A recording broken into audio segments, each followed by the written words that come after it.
Muito bem, você que nos acompanha no Portal JJ, o Grupo Jornal de Jundiaí e Rádio Difusora. Iniciamos aqui mais um podcast, um bate-papo, sempre um convidado especial em indústria, comércio, prestação de serviços, celebridades, enfim, o que faz parte do dia a dia das nossas vidas. E você nos acompanha em toda a plataforma digital, aí no Facebook, Instagram, no nosso portal com mais de 1 milhão e 100 de acessos, no SAMP, passa de 8 milhões. E hoje nós temos aqui duas visitas ilustres, que é um orgulho para a carreira de um profissional. Eu dizia que isso em off, antes de falar disso eu quero apresentá-los. Fábio Peres, que é uma referência, os dois são referências. Fábio Peres aí com a voz, você já ouviu muito Fábio Peres, não sabia quem era. Voz padrão da Globo, muito tempo, documentários, foi também editor-chefe do Jornal Nacional. E no esporte, nós temos aqui com um sorriso, ambos simpáticos demais aqui, o Milton Leite, que você deve ter visto recentemente no último jogo de futebol, é certeza, acompanhou a Copa do Mundo. É com grande alegria que a gente inicia esse bate-papo aqui. Obrigado pela presença de vocês. Fábio Peres, brigadão por ter vindo. E Milton Leite, obrigado. Fábio, conta pra gente como é que é essa... Estava no rádio ainda há pouco, né? Como é que é essa entrevista agora no estúdio fechado, que é a moda, né? Agora é a vibe que os jovens falam, né? É o podcast. Obrigado por ter vindo, viu? A evolução da tecnologia que eu acompanho desde 1950, então são etapas que a gente precisa ir vencendo. Quando eu estava lembrando há pouco que quando eu comecei em 1950 na Rádio Difusora, a televisão estava sendo inaugurada ao mesmo tempo. Veja que marco, hein? Então, era um ano da inauguração da televisão e eu iniciando a minha carreira aqui, varrendo o estúdio, aquela coisa toda, que eu tinha apenas 14 anos, né? E olha só, gente, varrendo o estúdio, Rádio Difusora, aliás, a Rádio Difusora completando 77 anos, a partir daí deu-se início a essa história. Exatamente. Nunca mais saiu do rádio e entrou na TV? Não, eu saí do rádio porque a televisão também era afim, né? O pessoal do rádio foi sendo absorvido pela televisão. Tanto que no começo da Rádio Tupi, quem fez a Rádio Tupi eram os atores da radionovela. Radionovela. O Lima Duarte, Lia de Aguiar, e todo aquele Dionísio Azevedo. Um celeiro de talentos. Não, a televisão não formou ninguém na época, já veio todo mundo do rádio. Então nós fazíamos ao mesmo tempo rádio e televisão. Então eu aprendi muito no rádio, né? Quer dizer, eu aprendi a me comunicar, assim, principalmente escrevendo, que eu desenvolvi um pouco mais essa parte de produção, de criação de programas, mas ao mesmo tempo falando, porque me aceitaram como locutor também, então fui aproveitando essa oportunidade. E aí passou-se quantos anos na profissão e no ramo, né? Quase 70 anos. 70 anos.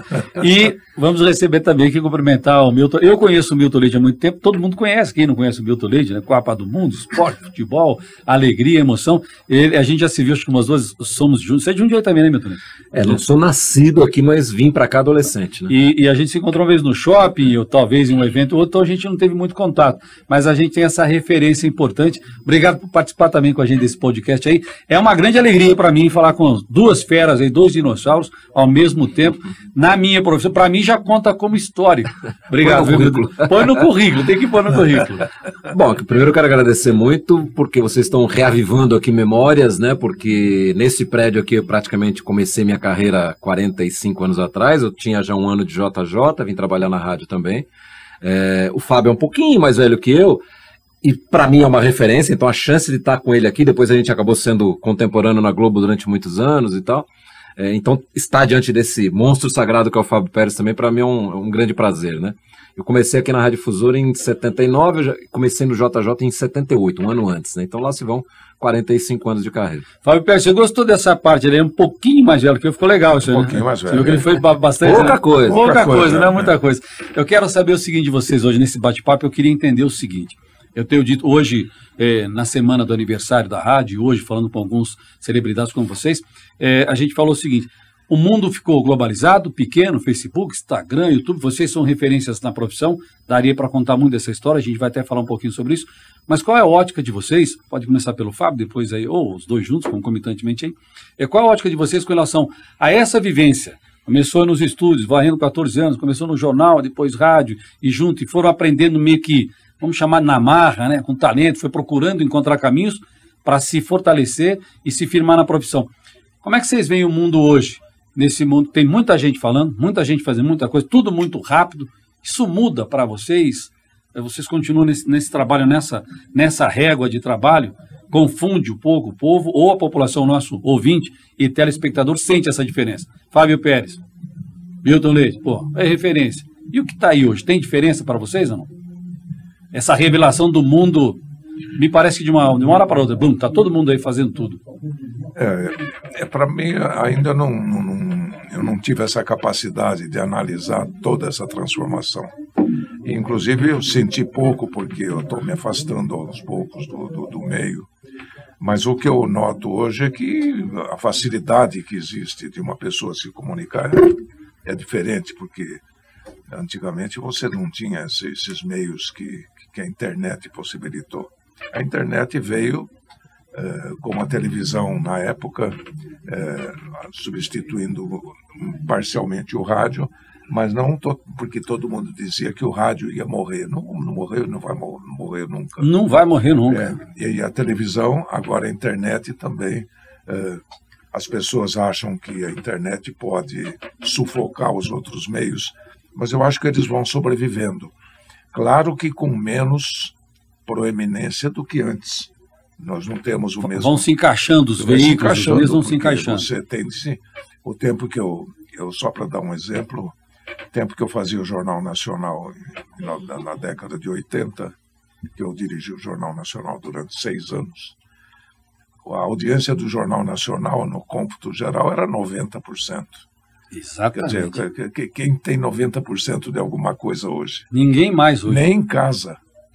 Nem na casa, própria casa. Nem casa, nem essa... Não, porque o filho está vendo o celular, o outro está no computador, o outro está ouvindo o rádio, ou está ouvindo o podcast. A mulher está vendo a novela na televisão. Então todo mundo dividido, é verdade. Você tem um convívio hoje muito mais descentralizado, diversificado.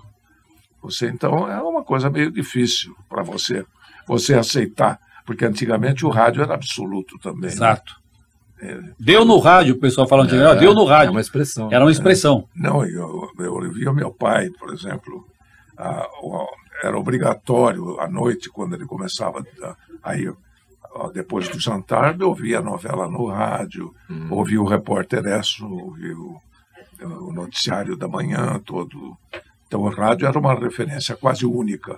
E você depois veio a televisão e agora os outros meios. Então tem esse podcast, tem Facebook, tem Instagram, redes sociais, Spotify, que é só o rádio que é transmitido tanto pelo rádio como pela imagem. Pela imagem.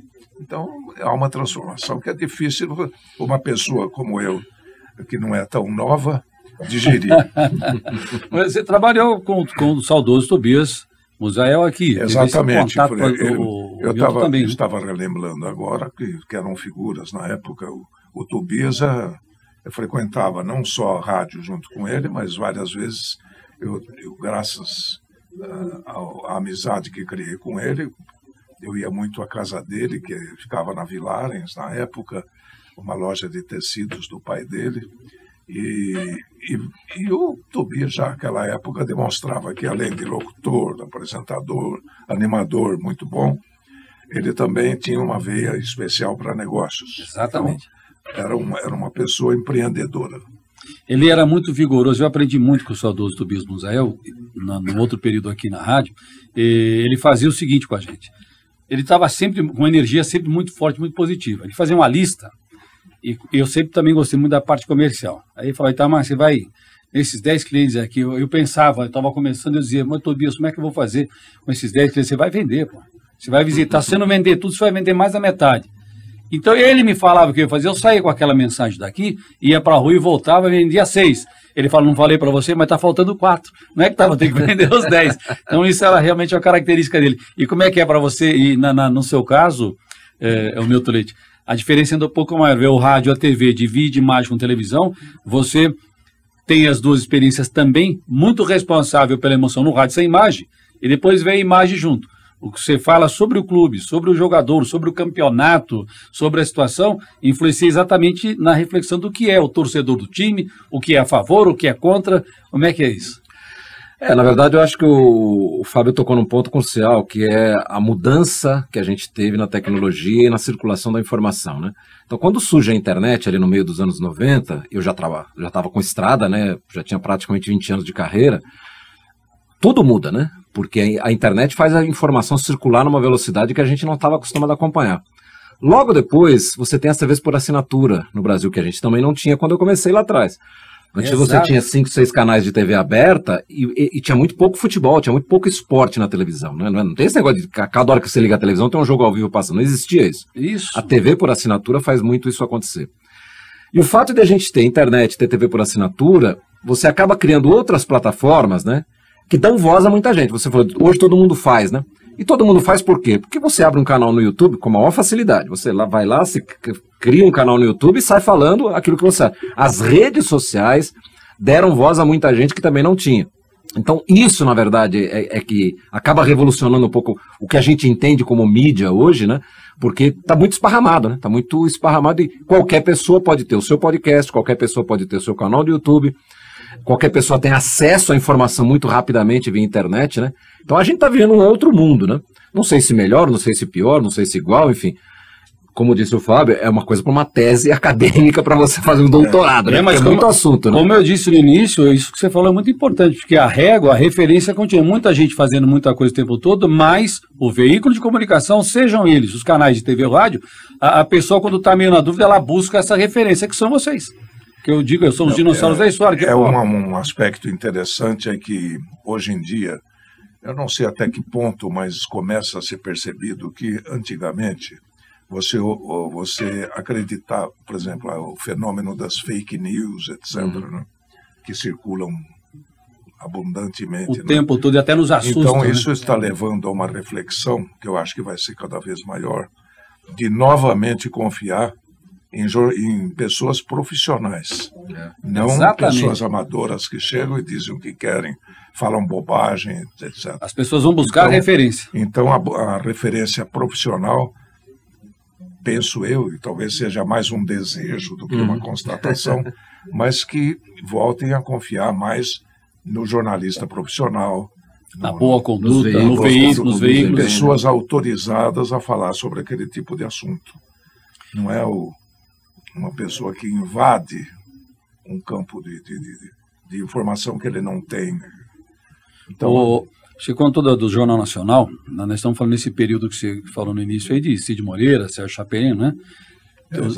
O Cid Moreira tem uma história numa entrevista muito bacana, que a gente riu muito, porque o que ele fez?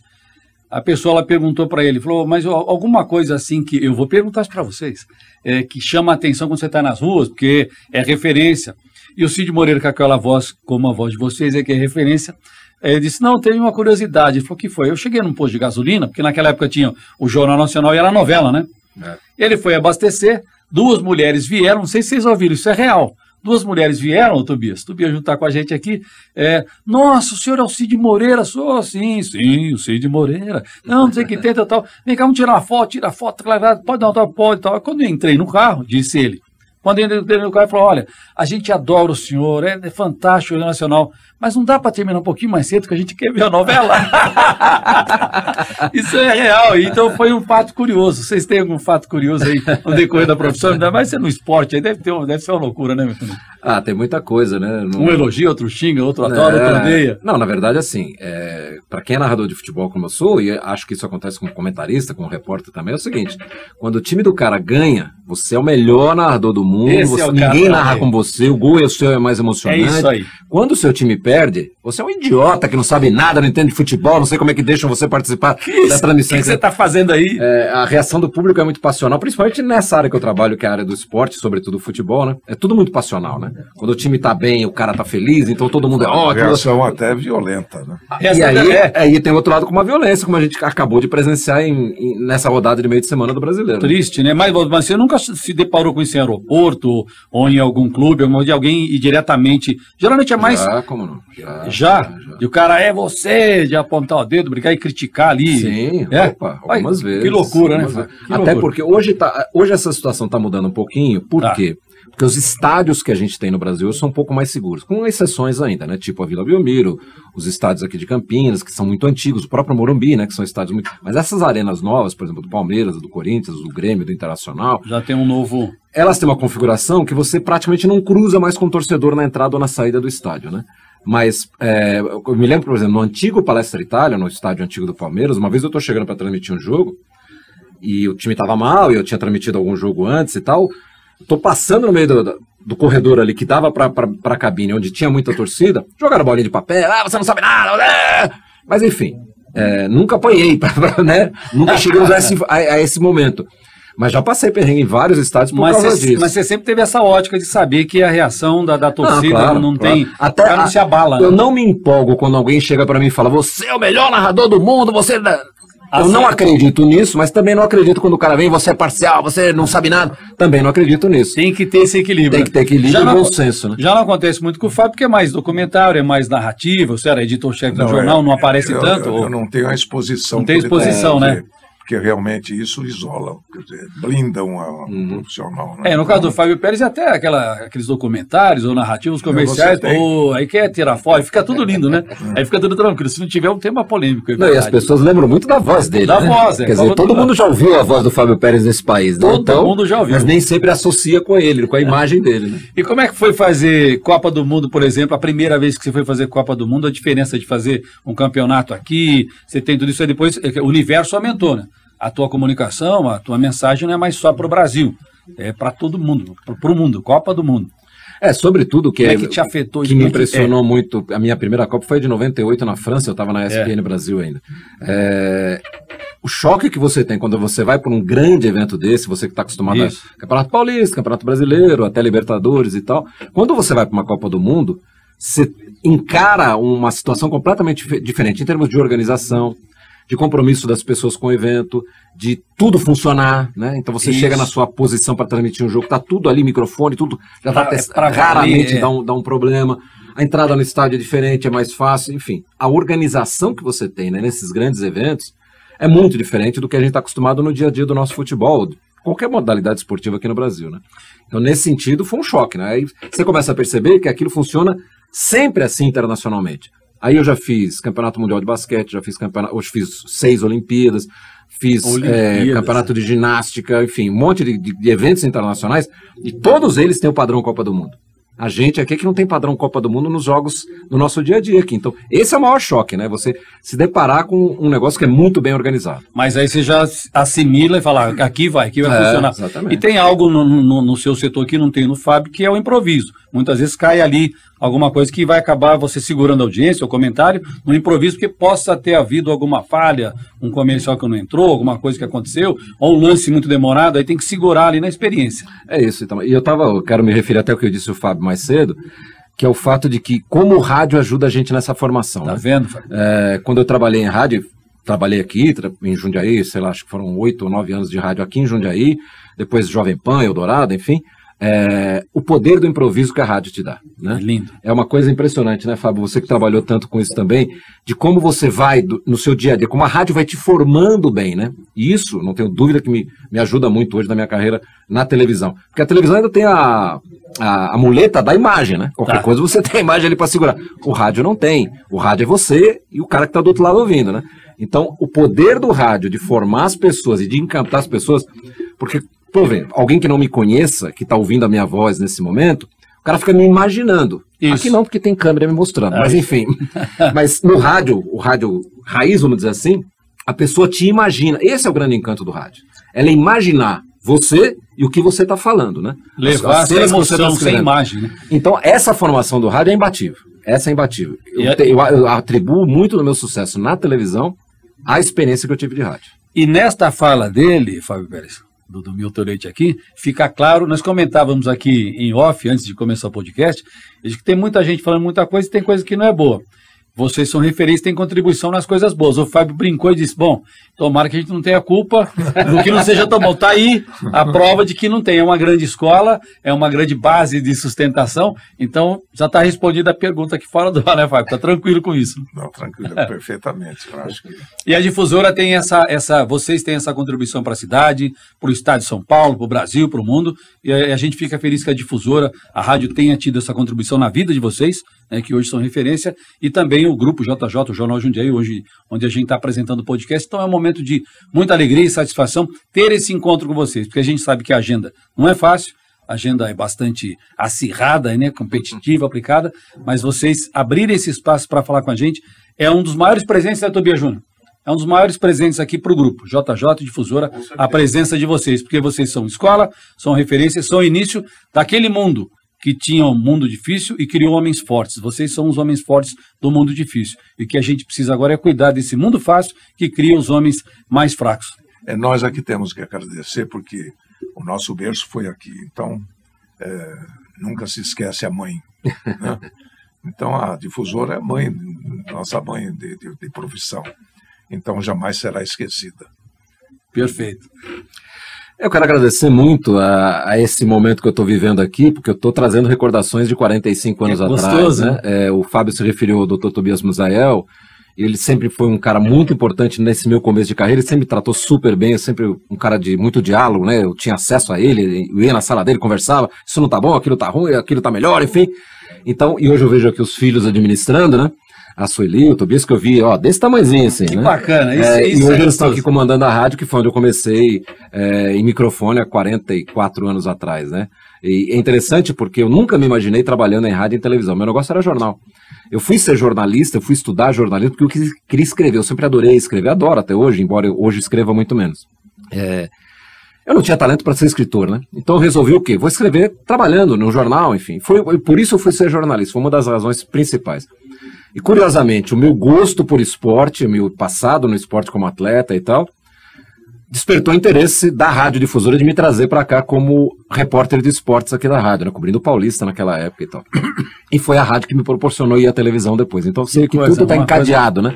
Porque quando eu fui para São Paulo, a Jovem Pan estava começando o projeto da TV Jovem Pan, que nem existe mais, e foi ali que eu comecei a narrar, na TV Jovem Pan. Então, tá tudo ligado, né? Desde o meu comecinho lá no JJ, a passagem aqui pela Difusora, a minha ida para São Paulo, para trabalhar em rádio e também em televisão. Então, agradeço muito a esse começo, essa formação, né, que esse processo me trouxe, sobretudo lá liderado pelo Tobias, pelo Wilson Martins, pelo Carlos Mota, enfim, as pessoas que trabalhavam naquela redação, o Hélio Luiz aqui, o Cícero Henrique aqui na Rádio Difusora, enfim.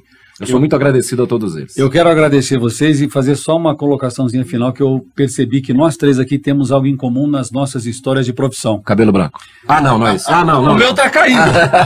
Não é cabelo branco. É que meu é pinto. Eu e o Fábio, a gente tem uma tinta branca que a gente usa pra pintar, entendeu? Mas o meu tá quase lá. Não, mas é a personagem, a figura do saudoso Tobias Musael. A gente percebe aqui comentários positivos. Ele foi, sim, um grande professor de referência, porque não era só receber a gente na sala. Se precisasse, ele vinha até a gente também, né? Então, e às vezes vinha bravo, hein? Vinha bravo, uma pessoa que estimulou, uma pessoa que serviu de exemplo, e hoje a rádio é o que é, o grupo é o que é, e vocês são o que são, e eu também estou muito feliz de poder dividir esse primeiro podcast aqui no Grupo Difusora com vocês dois. Não há, com duas formações, jornalismo, marketing, pós-graduação, não há palavras para descrever a satisfação que é estar com vocês dois, ao mesmo tempo que também 77 anos da rádio, Tobias, é um momento raro, e esse momento aqui também é raro pra gente. Obrigado, viu, gente? Muito obrigado. Grande abraço a vocês. Um privilégio, obrigado. Grande abraço. E a você que nos acompanha, curta e compartilha e vai assistir a hora que você quiser. Podcast.